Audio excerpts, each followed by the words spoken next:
Hey, what's going on, everybody? Today we're going to be talking about how everybody is not entitled to be in your business. Or you're not entitled to tell everybody your business. Especially people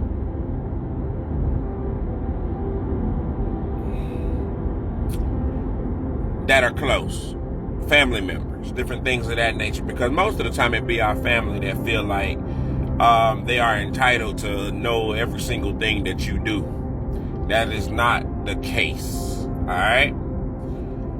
You have to have a discernment. All right. And I'm not saying this for everybody. This isn't for everybody in their family. Some people have some family members that are pretty cool and they're positive all the way around. They don't really have any bad intentions. You ain't got to worry about certain spirits coming into play. So this isn't for you if you don't have any issues with your family, or with telling your family different things, or you don't notice anything bad happening when you tell them stuff. But this is for the ones who you find yourself in awkward conversations. With your family, because they're asking you things that you feel like it ain't. Why do I need to tell you that? For an example, you have them family members. They find out you got a new spot, and one of the first questions is how much you paid for it. Why do I need to share that with you? You did not help me pay for it, nor did I ask you to help me pay for it. So the cost of whatever it is shouldn't even matter, because either before I bought it or after I buy it, you still wasn't trying to help. So I don't understand why you need to know that. And it's okay. It should be okay for you to be able to tell them that. All right. So y'all know we Christians here, so giving y'all some biblical content and examples. All right. Let me see, where was it at? In Kings, Samson gets with an attractive young lady named Delilah. Right? Delilah is a Philistine, I believe, in which their people were enemies to God. So your boy, he really didn't care nothing about none of that there, even though he was on God's side. He just loved women. That's what his thing was. His thing was women. So he ends up with Delilah.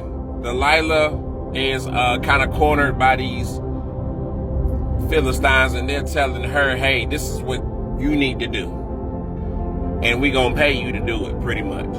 You need to find out how this joker here get this strength, because we can't beat him as long as he's strong like this. So she goes day after day asking him, time after time asking him, how do you get your strength? How do you get your strength? And he's telling her stories, right? He's just making up different little things, and then she's like, okay, if I do this, then you will no longer have the strength. And he's kind of like, yeah. And then she goes and try it. Man, I really encourage y'all to read this story. She go and try it. It don't work. So then, guess what she say? She say, you must not really love me, because you ain't telling me the truth. The whole time she's trying to bring him down for this money, but she's manipulating him because she's finding out that he's not telling her the truth. And she's steady trying to persuade him to tell her how he does it. So finally he gives up, and he tells her it's his hair. He can't cut his hair. If he cut his hair, he loses his strength. This lady wait till he go to sleep. Y'all, cut the man hair. Call the Philistines in. Once again, because y'all got to read the story, okay? She calls him in again. they overpower him. They ended up beating him down, gouging out his eyes, different stuff like that they was doing to him. And all of that transpired because he didn't have the discernment to know when to stop talking. All he had to do was not tell her that. That was not for her to know. Let me think. Actually, I'm gonna say I got one more story. Let me see. I had one more. Let me see. What was it? Hezekiah. Long story short, time came where God said, hey, it's about time for you to die.